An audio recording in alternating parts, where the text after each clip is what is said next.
નવસારીની કાવેરી નદીના બેટ પર એક યુવાન ફસાયો છે અને યુવાને બચાવવા માટે તંત્રે રેસ્ક્યુ ઓપરેશન હાથ ધર્યું છે। યુવાને બચાવવા માટે તંત્ર દ્વારા હાલ ભારે જહેમત ઉઠાવવામાં આવી રહી છે। નવસારીની અંબિકા નદી ગાંડીતુર બની ગઈ છે અને એક યુવાન ફસાયો છે। કાવેરી નદીમાં બેટમાં આ યુવાન ફસાયો હોવાના સ્પષ્ટપણે દ્રશ્યોમાં સામે દેખાઈ રહ્યું છે। નવસારીની અંબિકા નદી ગાંડીતુર બની છે અને કાવેરી નદીના બેટમાં એક યુવાન ફસાયો છે।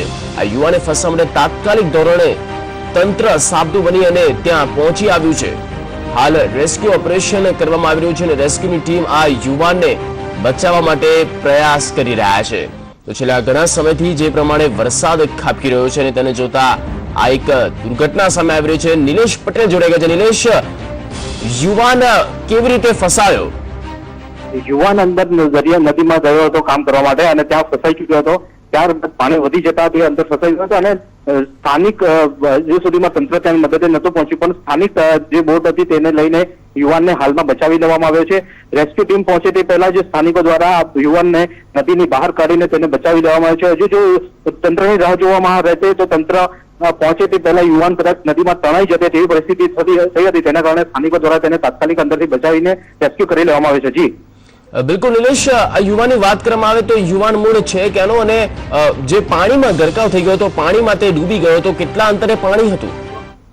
તે બિલ્લીમોરાનો યુવાન છે અને તે નદીમાં પોતાનો જીવન રેગ્યુલર રૂટીન પ્રમાણે તે અંદર ગયો હતો, પરંતુ અચાનક વાવાઝોડાના ભારે વરસાદને લઈને પાણીનો વધી જતા તેને ત્યાંથી તાત્કાલિક અંદર દરિયા નદીમાં ફસાઈ ચુક્યો હતો।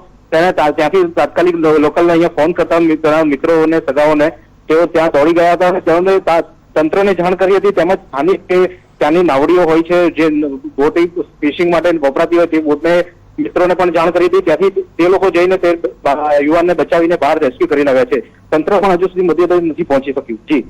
જી નિલેશ, આભાર માહિતી માટે।